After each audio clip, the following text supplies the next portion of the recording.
আজকে আবু সাইদ জীবন দিয়েছে, আজকে মুগ্ধ জীবন দিয়েছে।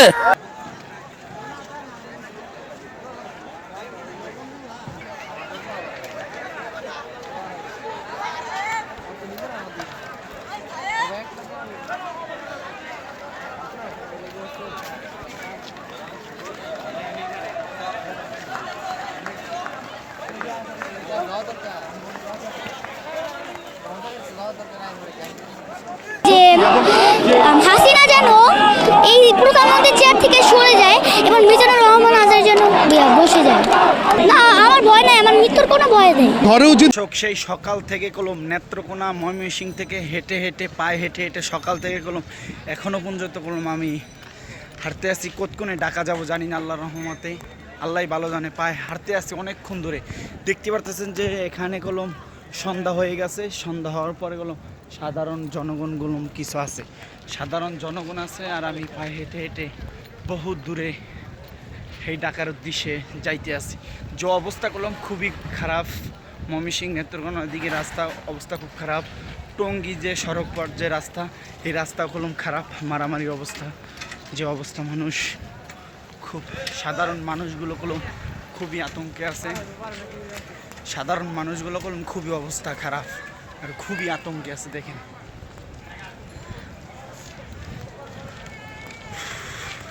সেই সকাল থেকে হেঁটে হেঁটে নেত্রকোনা থেকে কলম আস্তে আস্তে ঢাকাতে। আল্লাহ ভালো জানে যে কোন সময় যে ঢাকা যেয়ে পুষব। দেখতে পারতেছেন যে দর্শক যে অবস্থার এখন যে কতটুক খারাপ হইতে পারে। দেখেন সাধারণ জনগণ আছে, আর ছাত্রলীগ যুবলীগ এই সব পাল্টাপাল্টি মারা দূরা যে রাস্তাঘাটের অবস্থা, এই অবস্থা এখন চলতে আছে। আর কিছুক্ষণ পরেই মাগরিবের আজান হয়ে যাবে।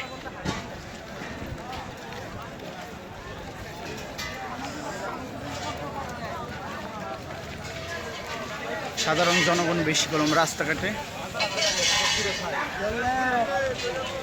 দর্শক দেখতে পারতেছেন যে বহু দূরের ঠিকানা, বহু দূরের পথ পাড়ি। দর্শক বহু দূর, আর কতক্ষণ লাগে যে জানি না। যে গাজীপুরের আওতায় কলম এখনো আছি। মোয়াখালী, বাইতুল মোকাররম, গুলিস্তান কোন সময় যাব জানি না। এখন কলম মাগরিবের আজান চলতে আছে। দেখতে পারতেছেন যে দর্শক এখন কলম সাধারণ জনগণ কলম মানুষগুলো তো বাড়িতে যাইতে আছে। রাস্তাঘাট কলম পুরাই ফাঁকা। এখন মাগরিবের আজান চলতে আছে।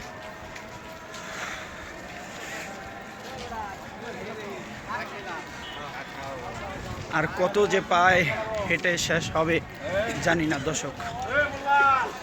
দর্শক যে ভিডিও করতে আছে সবাই বাধা দিতে আছে, যে অবস্থা করলাম খুবই খারাপ। জানি না কতক্ষণে গন্তব্যে স্থানে পৌঁছাবো। সবাই দোয়া করবেন যে এই আমার দেশের পরিস্থিতি। আসসালামু আলাইকুম ওয়া রাহমাতুল্লাহি ওয়া বারাকাতুহু।